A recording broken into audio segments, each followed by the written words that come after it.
The life and death of Garnet Silk. Considered in league with Bob Marley and Peter Tosh. But what really happened the night of his death? Garnet Silk came into the world on April 2, 1966, as Garnet Damian Smith in Manchester, Jamaica. He started his musical career at the age of 12, and was known as Little Bimbo. During the 1980s, he worked as a DJ on various sound systems, but his life changed when he joined Destiny Outer Nation. He met Tony Rebel, an up-and-coming reggae singer and dancehall artist, a few years his senior, and his life would forever change. Garnet was encouraged by friends and family to enter the music business from young, because it was a good outlet to express himself through his thought-provoking lyrics, which many saw as powerful. Back in 1985, his first track was a single that he called Problem Everywhere, and in 1988, an album of material from the previous 3 years working with his last sound system was released under the title Journey. Garnet was known to be ambitious and wanted to get ahead in the music industry, so that same year, he joined Sugar Minot's youth promotion label, where he released No Disrespect while working regularly with Tony Rebel. Garnet and Tony began performing as a duo around the sound system to much acclaim. And a track called Garnet Smith Meets the Conquering Lion, a dub plate selection was filled with exclusive recordings, the DJ cut for the sound system from the mid-1980s, through the end of the decade, which showcased the young Garnet's talent. He was a conscious youth, but not yet a Rastafarian, and Tony Rebel introduced him to the Rastafarian religion, which he eventually converted to the teachings. He also met dub poet Yazoo Zafari during this time. He would later record and perform with Yazoo's. Many have labeled Garnet's voice as diverse, emotive, powerful, and smooth, and that is the reason it caught the veteran singer Derek Morgan's attention.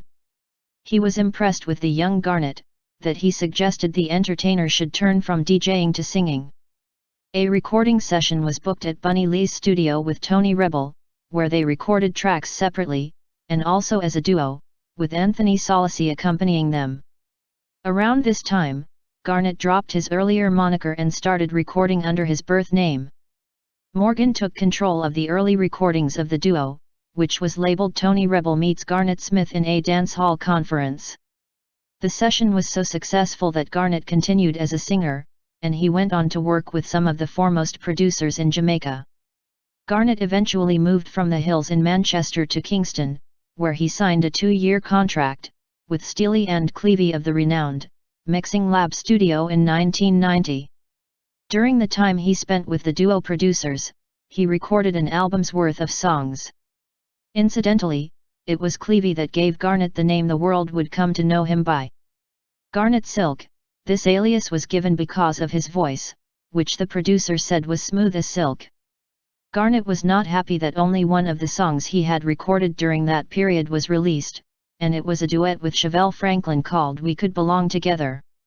Garnet was very discouraged by the pace with which his music was being released by Mixing Lab Studio, so he decided to return to Manchester, and threw himself into songwriting. He drew inspiration from the words and music of his favorite musicians Bob Marley and Burning Spear. 1992 proved to be a very successful year for Garnet. At the White River Reggae Bash in Ocho Rios, in February, he was brought on stage by his good friend and religious mentor, Tony Rebel, to a very supportive audience.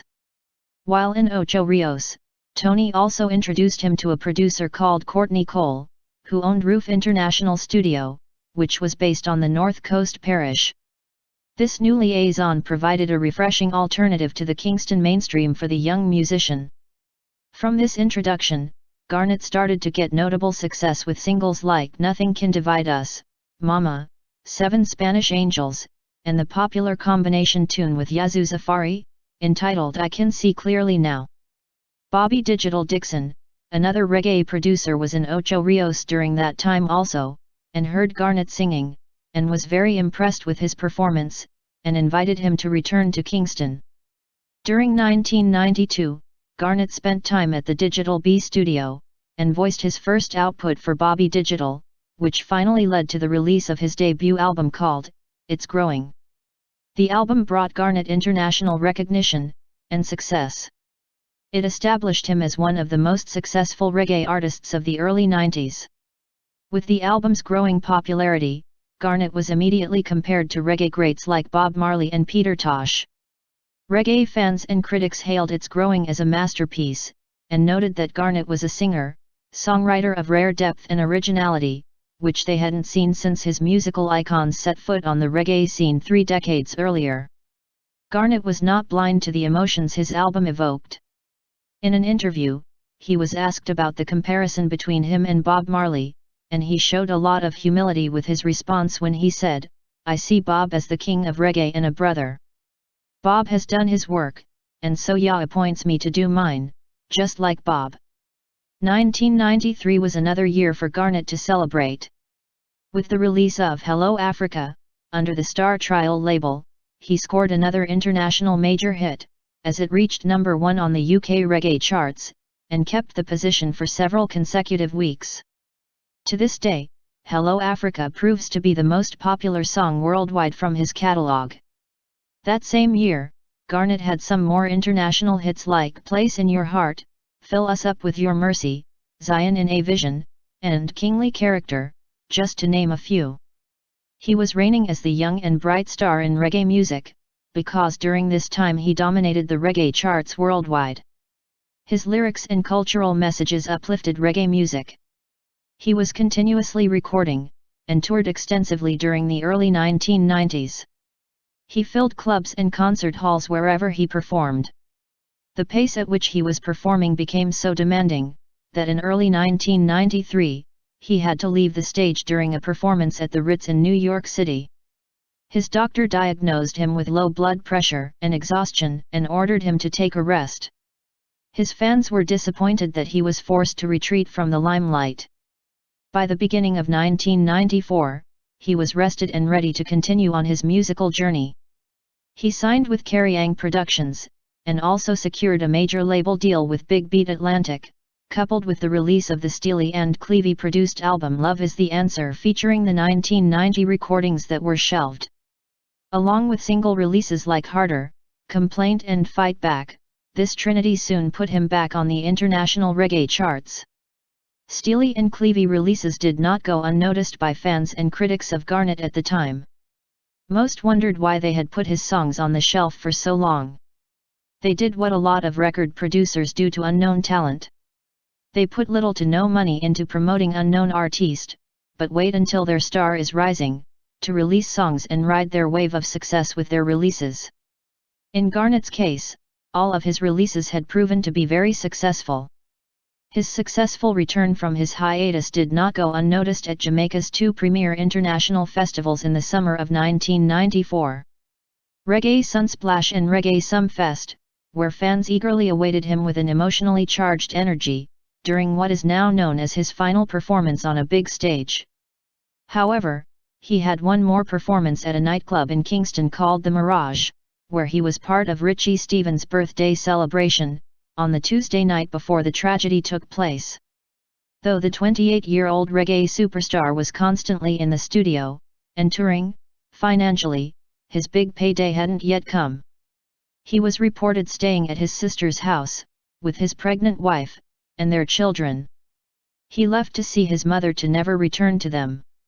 A blast was reported in the vicinity, and those who were asleep woke up to an explosion that occurred at his mother's house. Garnet had become increasingly concerned about security, and had gotten hold of a firearm. It is speculated that while he was at his mother's house, a friend had been showing him how to use the firearm. And close to midnight, the firearm accidentally went off, striking a cooking gas cylinder, which ignited a fire in the one-room wooden house his mother lived in. Garnet, his 2 brothers, and 2 friends managed to escape. However, when he realized that his mother was still trapped inside, he re-entered the burning house and neither one of them made it out alive. If you are an old or new fan of Garnet Silk, let us know in the comments section below. Also, let us know your favorite song from his catalog. Don't forget to give us a thumbs up. Please share and subscribe. One love. There be no mercy for the merciless. No, no, no, no, no. No mercy for the merciless. They're taking advantage of the underprivileged, too long living in bondage. Advantage of the situation. I want you to get the promotion. Advantage of the underprivileged.